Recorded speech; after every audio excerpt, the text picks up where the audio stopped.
जय श्री कृष्णा दोस्तों। सच्ची बात है, श्याम चैनल पर मेरा वीडियो देखने वाले सभी यूट्यूब दर्शकों को मेरा हार्दिक अभिनंदन। दोस्तों, मेरे वीडियो को लाइक और सब्सक्राइब करने के लिए आपको बहुत बहुत धन्यवाद। दोस्तों, मैं अपने प्रत्येक वीडियो में हमेशा सच्चाई बताने की कोशिश करता हूँ, ऐसी सच्चाई जो आपने कभी ना तो देखी होगी ना सुनी होगी।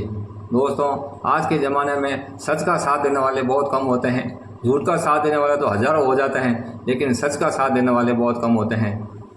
दोस्तों, सच उस कछुए की तरह होता है जो धीरे धीरे चलता है लेकिन अंत में उसकी जीत होती है, और झूठ उस खरगोश की तरह होता है जो तेज भागता है लेकिन अपने घमंड की वजह से अंत में उसकी हार होती है। दोस्तों, आज के ज़माने में बहुत लोग दुखी होते हैं। वो अपना दुख दूर करने के लिए कई तरह के उपाय ढूंढता है, और जब उसको कोई उपाय नहीं मिलता है तो वह सोशल मीडिया की ओर अपना रुख करता है। और दोस्तों, सोशल मीडिया में ऐसे कई बंदे मिल जाते हैं जो उनका दुख दूर करने के लिए कई तरह के उपाय बताते हैं। कोई कहता है कि नमक को टॉयलेट में रख दो तो आपके ऊपर सुख शांति होगी। कोई कहता है कि नमक को स्नान घर में कांच के बर्तन में रख दो तो आपके ऊपर लक्ष्मी जी की वर्षा होगी। दोस्तों, ये सब झूठे उपाय हैं, ऐसा करने से कुछ नहीं होता है। कोई कहता है कि मौली जो कलावा जो हम हाथ में रक्षा सूत्र के रूप में बांधते हैं, उस मौली की बात बनाकर यदि दीपक करें तो हमारे ऊपर रातों रात लाखों रुपए का कर्जा उतर जाएगा।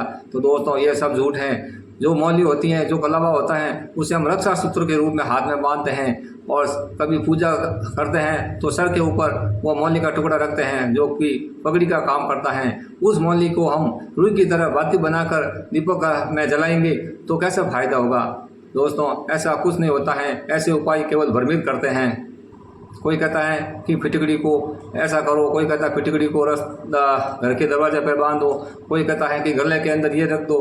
तो ये सब झूठे उपाय हैं। दोस्तों, इस तरह उपाय करके खुद अपने ही हाथों से अपने ऊपर टोटका कर देते हो और आपको पता ही नहीं चलता। दोस्तों, कोई कहता 5 रुपये का सिक्का हरे कपड़े में बांधकर पानी के टंकी में डाल दो तो आपके ऊपर सारा कर्जा उतर जाएगा। कोई कहता कि हरी इलायची और लौंग उस कमरे में रख दो तो आपका कर्जा उतर जाएगा। इस तरह कई उपाय बताते हैं सोशल मीडिया में। दोस्तों, सोशल मीडिया में इस तरह की बातें केवल वो अपना व्यू और वॉच टाइम बनाने के लिए करता है, वो केवल आपको भ्रमित करते हैं। दोस्तों, यदि आप ऐसा कोई उपाय करते हैं तो उसको पहले आप 2-3 दिन सोचिए कि ये उपाय करना ठीक है या नहीं है। इस तरह सोचकर यदि आपको अंतरात्मा में विश्वास हो जाए कि ये उपाय करना मेरे लिए अच्छा होगा, तभी वह उपाय करें, वरना दोस्तों अपने हाथों से अपने पैरों पे कुल्हाड़ी मारने वाली कहावत हो जाएगी।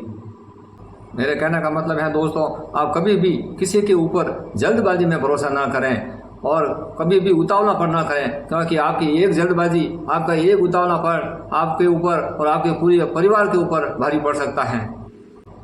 आप अपने दुख को दूर करने के लिए, अपने घर में खुशहाली लाने के लिए आप कोई सात्विक उपाय करें। जो हमारे पुराने बुजुर्ग करते आ रहे हैं वही उपाय हम करें। दोस्तों, आज मैं आपको 5 ऐसे उपाय बता रहा हूं, यदि आप ये 5 उपाय करेंगे तो मैं 100% गारंटी लेता हूं कि आपके घर में और आपके जीवन में खुशहाली आएगी। पहला उपाय बताता हूं दोस्तों। पहला उपाय यह है कि आप सुबह उठते हैं तो नहा धोकर उगते सूर्य भगवान को आप घी का दीपक और 2 अगरबत्ती करें और 1 चुटकी लाल चंदन लेकर भगवान सूर्य नारायण भगवान को अर्पण करें, और सूर्य नारायण भगवान को हाथ जोड़कर विनती करें कि हे प्रभु, आप पूरे जगत को प्रकाशित करते हैं, मेरा भी दुख दर्द है, अपनी समस्या बताएं और कहें कि प्रभु ये मेरी समस्या दूर करें और मेरे जीवन में प्रकाश करें। इस तरह कहकर आप 1 चुटकी लाल चंदन सूर्य भगवान को अर्पण करें। दोस्तों, यदि आप 1 माह तक लगातार ऐसा करेंगे तो सूर्य भगवान आपकी इच्छा जरूर पूरी करेंगे। सूर्य भगवान अग्नि के देवता हैं, इसलिए उनको घी का दीपक और अगरबत्ती करने से वो जल्दी प्रसन्न हो जाते हैं। ऐसा 1 माह तक करने से आपका मनोबल बढ़ेगा, आपका तेज बढ़ेगा और आपके जो अंतरात्मा की सोचने की शक्ति है वो बढ़ेगी और आपकी इच्छा जरूर पूरी होगी।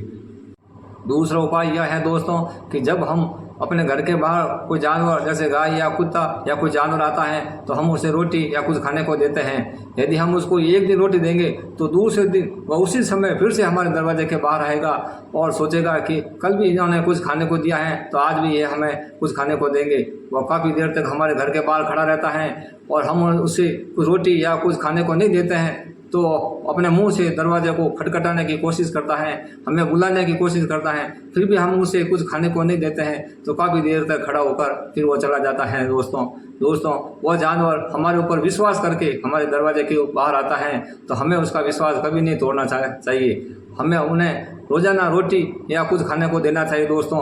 घर बैठे हमें अब सेवा करने का मौका मिल रहा है तो वह सेवा का मौका हमें कभी नहीं छोड़ना चाहिए दोस्तों। हमें घर के बाहर जाने की ज़रूरत ही नहीं है। तीसरा उपाय यह है दोस्तों कि हमें नमक को केवल अपने रसोई घर में स्वाद के रूप में ही काम में लेना चाहिए। उस नमक को हम पानी में डालकर पूरे घर में या दुकान में कभी पोंछा नहीं फेरना चाहिए। यदि हमें पोंछा फेरना ही है तो पानी के अंदर कुछ गंगा जल की बूंदें और कुछ गौमूत्र की बूंदें डालकर पोंछा फेरेंगे तो हमारे पूरे घर की या दुकान की या ऑफिस की नेगेटिव ऊर्जा सदा के लिए चली जाएगी। इसलिए दोस्तों नमक का पोंछा कभी न फेरें, ये उपाय आप करना चाहिए। चौथा उपाय यह है दोस्तों कि हमारे घर के अंदर जो पानी का परिंदा है, जहाँ पर हम पानी पीने के लिए मटकी या कलश रखते हैं, उस परिंदे की रोजाना नियमित रूप से सफाई करनी चाहिए। घर की औरत को चाहिए कि वह सुबह उठते ही नहा धोकर नहाने के बाद ही उस परिंदे की पानी से सफाई करें और पानी की जो भी मटकी या कलश है उसे खाली करके फिर से दोबारा शुद्ध पानी से भरें। तो ऐसा करने से वरुण देवता की कृपा हमारे घर पर, हमारे पूरे परिवार पर कृपा बनी रहती है। दोस्तों परिंदे की सफाई रोजाना करना बहुत ही जरूरी होता है, इसके हमारे जीवन पर बहुत प्रभाव पड़ता है। पांचवा उपाय सबसे महत्वपूर्ण है दोस्तों, इस उपाय को आप जरूर करें। पांचवें उपाय में दोस्तों हमारे घर की जो लक्ष्मी है, जो गृहिणी है, उसका हमारे व्यक्ति के जीवन पर, व्यक्ति के स्वास्थ्य पर, व्यक्ति के रोजगार पर बहुत प्रभाव पड़ता है। दोस्तों घर की लक्ष्मी, घर की गृहिणी को चाहिए कि वह सुबह सूर्य उदय से पहले उठें और पूरे घर में झाड़ू लगाकर फिर स्नान करें और स्नान करने के बाद कुछ जल के छींटे घर के दरवाजे पर, घर के चौखट पर छिटकें। उसके बाद पूजा घर में घी का दीपक करें। उसके बाद रसोई घर में जाकर रसोई घर की साफ सफाई करके फिर चाय भोजन का प्रबंध करें। इस तरह रोजाना नियमित करने से दोस्तों उसके घर के ऊपर लक्ष्मी जी की सदैव कृपा बनी रहती है।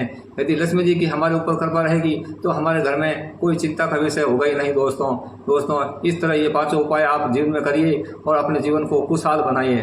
जय श्री कृष्णा दोस्तों। अगर आपको वीडियो अच्छा लगे तो लाइक और शेयर ज़रूर करें और सब्सक्राइब करना ना भूलें।